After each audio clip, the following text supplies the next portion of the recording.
लालच इतनी बुरी बीमारी होती है। किसी आदमी को पैसों का लालच होता है, किसी को घर गृहस्थी का लालच होता है, किसी को अपने बच्चों का लालच होता है, किसी को खूबसूरती का लालच है और तो और बहुत से लोगों को हवस का भी लालच होता है। यानी कि लोग सोचते हैं भाई उनकी ज़िंदगी किसके सहारे बीतेगी और वह बारंबार इसी प्रयास को कर रहा होता है कि उसको वो लड़की चाहिए या उसको वह लड़का चाहिए जिनसे वो संबंध बना सके, उनके साथ बड़े ही तसल्ली से रह सकें। दोस्तों, एक महिला जिसका पति मौजूद है फिर भी वह महिला दूसरे व्यक्ति के पास जाना शुरू कर देती है और जब इसके बारे में उस पति को जानकारी मिलती है फिर तो वह पति एक दिन यानी कि शक्तिवर्धक दवाइयों का इस्तेमाल करके अपनी पत्नी के साथ इतना बुरा काम कर देता है।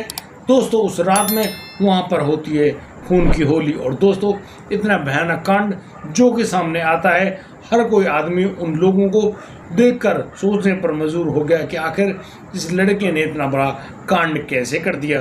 दोस्तों, मैं आपसे इस बात को पक्का कहूँगा कि आप भी इस कहानी को अंत तक देखकर इस बात का निर्णय लिखकर हमको कमेंट करके ज़रूर बताएं क्योंकि यहाँ पर गलती किसकी थी। दोस्तों, आप लोग हमें इस बात के बारे में ज़रूर जानकारी दें कि यहाँ पर किसकी गलती थी और कौन इस पूरी घटना का असली जिम्मेदार रहा होगा। दोस्तों, आइए जानते हैं। नमस्कार, आदाब, सत श्री अकाल दोस्तों, स्वागत है आपका हमारे YouTube चैनल किस्से क्राइम की। और दोस्तों, आपसे वही प्यार भरी गुजारिश, आगे बढ़ने से पहले हमारे चैनल को सब्सक्राइब करना, नोटिफिकेशन की बेल को दबाना बिल्कुल ना भूले। हमको फेसबुक पर फॉलो अवश्य कर ले। और आज का बेहद ही हैरान करने वाला मामला सामने आया है गौतम बुद्ध नगर यानी कि नोएडा, उत्तर प्रदेश से। दोस्तों, नोएडा जिस प्रकार से उत्तर प्रदेश में अपनी शान को यानी कि बखान करता है, जिस प्रकार से वह नोएडा बसा हुआ है, यहाँ पर बहुत सारे श्रमिक लोग आते हैं, अपनी ज़िंदगी की गुजर बसर जोड़ते हैं और यहाँ पर नौकरी भी करते हैं। कुछ लोगों ने बाहर से आकर यहाँ पर काम धंधा भी करना शुरू कर दिया है। और दोस्तों, उन्हीं लोगों में से एक लड़का महेश, जो कि हरदोई जिले का रहने वाला था, महेश यहाँ पर आता है और अपनी पढ़ाई करने में जुट जाता है। दोस्तों, जिस प्रकार से उसने अपनी पढ़ाई की है, बहुत अच्छे अंकों से वह पास भी होता है और अब तो उसको उसी जगह से जहाँ से उसने पढ़ाई करी है वहीं से कंपनी आकर अपने पास ज्वाइनिंग देती है। दोस्तों, उस ज्वाइनिंग को पाकर महेश बहुत ज़्यादा खुश है क्योंकि उसको लगते ही लगते करीब 35,000 रुपये महीने के लिए मिलते हैं। और दोस्तों, इस बारे में पूरी बात को जानकर उसका परिवार फूले नहीं समाता। और दोस्तों, यहाँ पर वह लड़का महेश भी अपने माता पिता सबसे कहता है कि उसको कमाने देना, उसको अगले 2 साल के लिए बिल्कुल भी डिस्टर्ब मत करना, उसके बाद ही वह शादी करने के बारे में विचार करेगा। अब दोस्तों, जैसे ही महेश को यह छूट मिल गई, अब तो महेश उस कंपनी में बहुत ही ज़बरदस्त तरीके से काम किया करता है, मेहनत करता है और उसी प्रकार से उसको बहुत ही जल्दी प्रमोशन भी मिल रहे हैं। और दोस्तों, 1 साल के अंदर अंदर वह अपनी जो तनख्वाह है 35,000 रुपये से लेकर 65,000 पर पहुंचा देता है। अच्छी खासी तनख्वाह। और दोस्तों, जिन आदमियों की अच्छी खासी तनख्वाह होती है, नौजवान युवक जो होते हैं, अक्सर उनको यानी कि उस कंपनी में काम करने वाली लड़कियां चाहने लगती हैं। और दोस्तों, इन्हीं लोगों में से एक लड़की होती है ललिता देखने में काफ़ी ज़्यादा सुंदर। वह उस कंपनी के HR डिपार्टमेंट में काम भी करती है और वह महेश को देखकर बहुत ही ज़्यादा खुश होती है और अक्सर महेश को लंच करने के लिए अपने पास अपने ऑफिस में बुला लिया करती है। दोस्तों, यहाँ पर कई बार वह ललिता उस महेश के लिए खाना भी बना कर लाती क्योंकि महेश तो अकेला ही रहता है, उसका लंच वगैरह ठीक ढंग से नहीं होता। लेकिन वह जो ललिता है वह महेश के लिए अच्छे अच्छे पराठे बना कर लाती क्योंकि महेश को पराठे बड़े पसंद। अब तो मक्खन के साथ रोज़ अपना पराठों का लंच करता महेश भी फूले नहीं समाता है और उस लड़की ललिता और महेश की बहुत अच्छी दोस्ती भी हो जाती है। और दोस्तों, यह दोस्ती कब उनका मिलना जुलना साथ में शुरू हो गया, वो लोग घंटों घंटों पार्क में बैठे रहते हैं और एक दूसरे के साथ समय भी बिता रहे होते हैं। दोस्तों, एक दिन महेश को बहुत ही तेज बुखार चढ़ा होता है, लेकिन वह इसी अवस्था में कंपनी भी आ जाता है क्योंकि उसको छुट्टी करना बिल्कुल भी पसंद नहीं था। अब तो वह जो ललिता है उससे कहती है, देखो महेश, तुम कितने ज़्यादा तप रहे हो, तुम्हें ये मेडिसिन ले लेनी चाहिए और इनको लेकर तुम आराम करने के लिए यानी कि उसके HR ऑफिस में ही एक जगह पर बैठ जाओ ताकि जब तुम्हारे शरीर को आराम मिल जाए फिर तुम अपने काम को कंटिन्यू कर सकते हो। अब तो वह लड़का महेश वहाँ पर बैठ तो गया है, उसको मेडिसिन मिलती है, लेकिन वह जो लड़की ललिता है उसका बड़े ही प्यार से देख रेख करती है, उसकी बड़ी ही सुंदरता से उसकी जो देखभाल करिए, केयर करिए, उसको कहीं ना कहीं वह जो महेश है बड़ी ही गौर करके देख रहा होता है। और दोस्तों इसी हालात को देखकर उन दोनों के दिलों में यानी कि जो प्रेम का जो दीपक है वह जल उठता है। और दोस्तों कहीं ना कहीं वे दोनों एक दूसरे को अपने अपने प्यार का इजहार भी कर देते हैं। और यहाँ पर महेश इस बात के लिए बिल्कुल राजी हो जाता है कि वह आगे से इस लड़की की ललिता को ही अपनी पत्नी रूप में चुनेगा। और दोस्तों यहाँ जैसे ही उन दोनों ने एक दूसरे से अपने अपने प्यार का इजहार किया है, अब तो वो लोग आगे बढ़ते हैं और बस यानी कि उनको अपने अपने माता पिता से मिलाते हैं एक दूसरे को।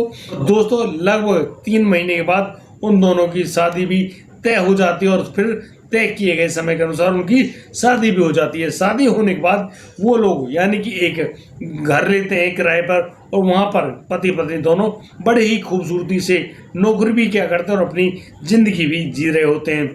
उनका इसी प्रकार से जीवन यापन तो चल रहा है। लेकिन महेश अब ललिता से कहने लगता है कि ललिता देखो उसकी सैलरी भी काफ़ी अच्छी है, वह अच्छा खासा कमा भी रहा है, एक काम करो अब यहाँ पर महेश ही नौकरी करेगा और तुम घर पर जाओ और आराम करो।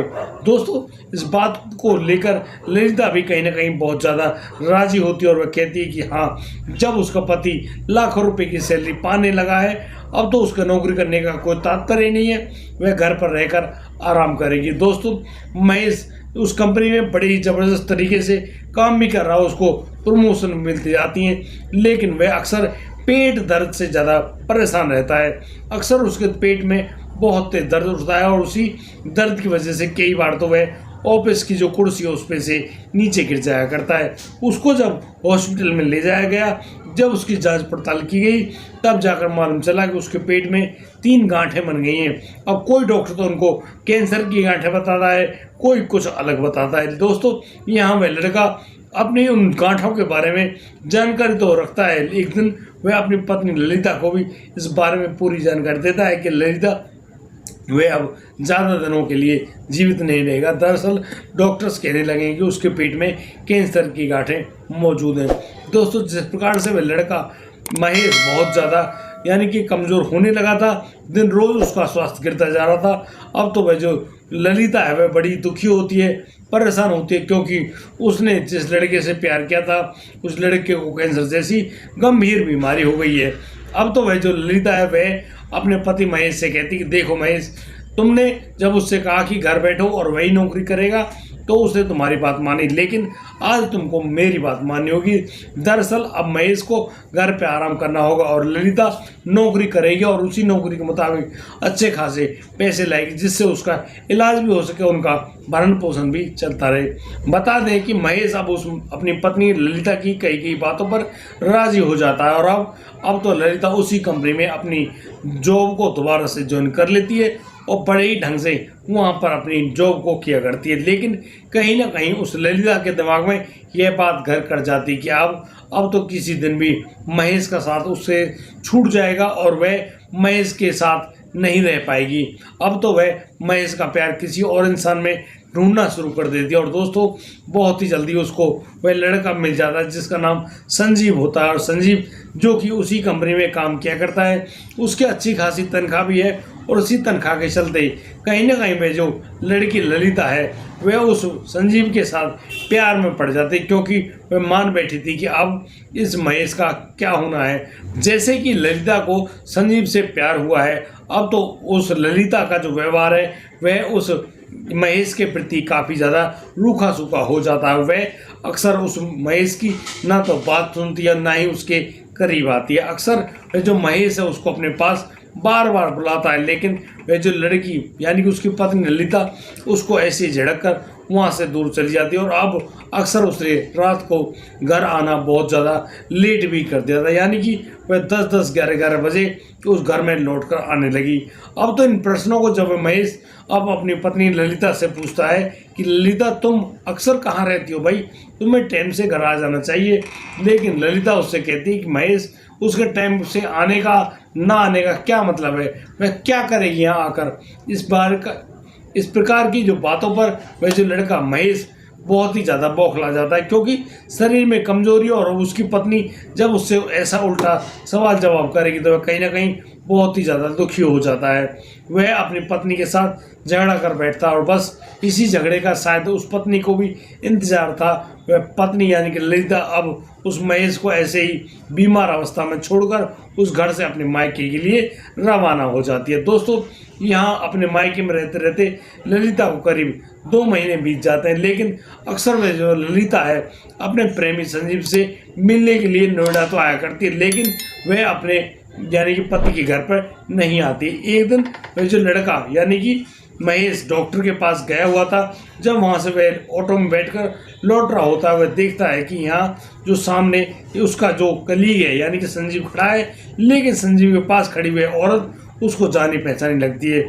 जब वह ऑटो रिक्शा उनके नज़दीक पहुँचता है तो वहाँ देखकर वह बहुत ही ज़्यादा हैरान रह जाता है, क्योंकि यहाँ पर संजीव के साथ जो खड़ी औरत है वह उसकी अपनी पत्नी यानी कि ललिता होती है। जिस प्रकार से उसने ललिता को संजीव के साथ देखा, कहीं ना कहीं वह बहुत ही ज़्यादा हैरान और दुखी हो गया था, लेकिन वह अब उसके दिमाग में एक ऐसी प्लानिंग आती है, वह अब अपनी ससुराल यानी कि ललिता के पास जाता है और दोस्तों ललिता को जैसे तैसे पहला फुसलाकर अपने घर ले आता है। दोस्तों, ललिता के माता पिता भी उस ललिता को उस लड़के के साथ उसके लिए भेज देती है और अब यहाँ पर जैसे वह अपनी पत्नी ललिता को लेकर आया है, ललिता से बड़ी प्यारी बातें करता है। ललिता से कहता है कि ललिता उसको कोई भी दिक्कत परवाह नहीं है कि वह किससे प्यार करे, किसके साथ रहे, क्योंकि उसको लगा कि उसका जीवन अब ज़्यादा दिन नहीं चल पाएगा। इसलिए आज उसका मन है कि तुम उसके साथ प्यार करो और उनके साथ डिनर भी करो। दरअसल उसने तुम्हारे लिए खाना ऑर्डर किया है। अब तो दोस्तों तय किए गए समय के अनुसार उनका ऑर्डर भी आता है और वह जो लड़का महेश है जैसे तैसे अपनी पत्नी के लिए खाना डाल कर रहा था। दोस्तों, यहाँ पर वह कुछ ऐसा करता है यानी कि अपनी पत्नी के खाने में कोई बाहर की जो चीज़ है उसको मिला देता है। अब दोस्तों उसको ठीक ढंग से मिलाने के बाद वह अपनी पत्नी को खाना खिलाता है, खुद भी खाना खाता है और बस यानी कि अब तो ललिता कहने लगती है कि उसको शरीर में बहुत ही ज़्यादा थकावट महसूस हो रही है, वह अब सोना चाहती है। दोस्तों, यहाँ पर जिस खाने में वह नशीला पदार्थ मौजूद था उस खाने को खाकर ललिता बहुत ही जल्दी वहीं उस बेड पर सो जाती है। दोस्तों, लेकिन महेश अपनी पत्नी ललिता पर लगातार निगाह बनाए रखता है और उसी प्रकार से जब उसको मालूम चलता है कि ललिता पूर्ण रूप से बेहोश हो गई है, वह अब ललिता के शरीर से कपड़े निकालता है, खुद के शरीर से कपड़े निकालता है और बस ललिता के साथ संबंध बनाने लगता है। दोस्तों, वह संबंध तो नहीं बना पा रहा है, लेकिन वह पूरी कोशिश करता है और उस बेहोश हुई पत्नी के साथ इसी प्रकार के संबंध जुड़ाने में, संबंध बनाने में बिजी है, लेकिन वह यहाँ पर सफल नहीं हो पाता है। और जब उसको उसके किए गए कार्य में सफलता नहीं मिलती है, फिर तो वह जो महेश है काफ़ी ज़्यादा गुस्से में होता है और बस खड़ा होता है किचन में से उस धारदार वस्तु को निकाल कर लाता है और फिर उस जो महिला यानी कि ललिता उसकी पत्नी उसके गले पर फेर देता है। दोस्तों, यहाँ पर वह इतने पर नहीं रुकता है, उस ललिता के सीने में भी कम से कम 8 वार करता है और दोस्तों उसके बाद वह वहाँ से कहीं भी ना जाता है, ना ही वह भागना चाहता है। वह पूरी रात अपनी पत्नी के पास बैठा हुआ रहता है और बस जैसे सुबह के करीब 7 बजते हैं वह पुलिस के पास फ़ोन करता है और पुलिस को बताता है कि कैसे उसने अपनी पत्नी की जान ले ली है। दोस्तों, सूचना पाकर पुलिस अब सीधी मौके वारदात में पहुंच जाती है और वहां पर देखकर पुलिस हक्की बक्की रह गई कि कैसे एक पति ने अपनी पत्नी की इतनी दर्दनाक जान ली है। जिस प्रकार से ललिता का शव वहां पर पड़ा है और उस लड़के जो कि बहुत ही ज़्यादा गंभीर अवस्था में मौजूद था, वह साफ साफ शब्दों में कहता है कि उसने अपनी पत्नी की जान ली है, क्योंकि वह बहुत ज़्यादा बदचलन हो गई थी। उसके यानी कि एक अन्य युवक से भी शारीरिक संबंध कायम हो गए थे, प्रेम संबंध कायम हो गए थे और वह उसको बिल्कुल भी तवज्जो नहीं दिया करता। वह पुलिस को सारी कहानी बताता है कि उसकी जो पत्नी है उसको पास नहीं आने देती है, उसको अक्सर डांटा करती है और जब उसने उस ललिता उसकी पत्नी को दूसरे मर्द की बाहों में देखा, फिर तो उसको काटो तो खून नहीं, और तभी से उसने प्लानिंग कर ली थी कि वह अपनी पत्नी की ऐसी दर्दनाक जान ले लेगा।